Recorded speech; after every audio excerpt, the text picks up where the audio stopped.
still today we're talking about 1 Corinthians chapter 15 verse 33. Be not deceived, evil communications corrupt good manners.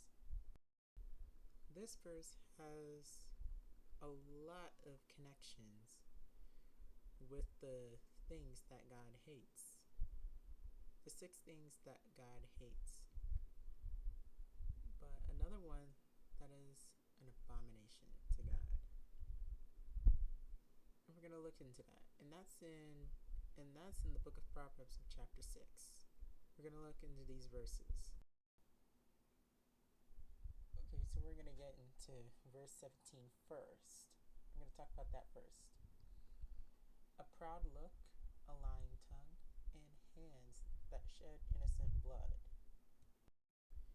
So we're going to start with the one that God hates the most because it's the first one listed. So we're going to look at the first part, a proud look. So let's think about it like this. You're in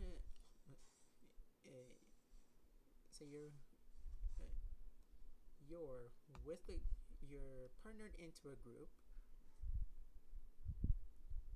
and there's one person that when you start to work with them, you'll realize that there's the proud look. And with pride leads to destruction. So, yeah, that's what I'll have to say it in short. But I'll do some more explaining in post. And then now we're going to look into the second one. A lying tongue. So when you're, let's say, talking with a friend, and then when you're talking, that's when they start to spit out some lies. But then let's go in this direction. This person, and then you'll realize that they're lying, and then that's when you start to lose trust in that person. In fact, you'll not want to be friends with them. And then hands that shed innocent blood. Yeah, I think you get the gist of that one. Now we're going to go into verse 18. A heart that deviseth wicked imaginations. Feet that be swift in running to mischief. A heart that deviseth wicked imaginations. A heart that with wicked imaginations will start to put those imaginations, put it into a conversation.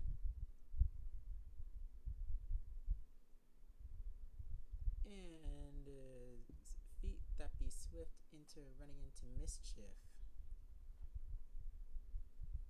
Swift into mischief. I think that means swift into something else. That's basically, instead of running to God, they will run to mischief, devising mischief and wicked imaginations. And now verse 19. A false witness that speaketh lies, and he that soweth discord among brethren. So let's say your friend is asking someone something, but then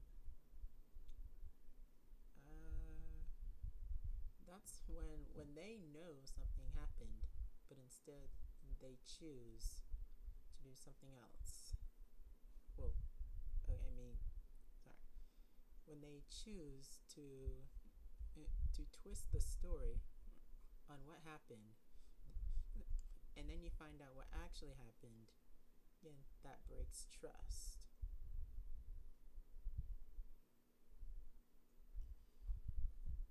And he that soweth discord among brethren. Basically, stirring up drama in a conversation that was peaceful, having a good time. And now we're going to sum it up. Let's go back to 1 Corinthians chapter 15, verse 33. Be not deceived, evil communications corrupt good manners.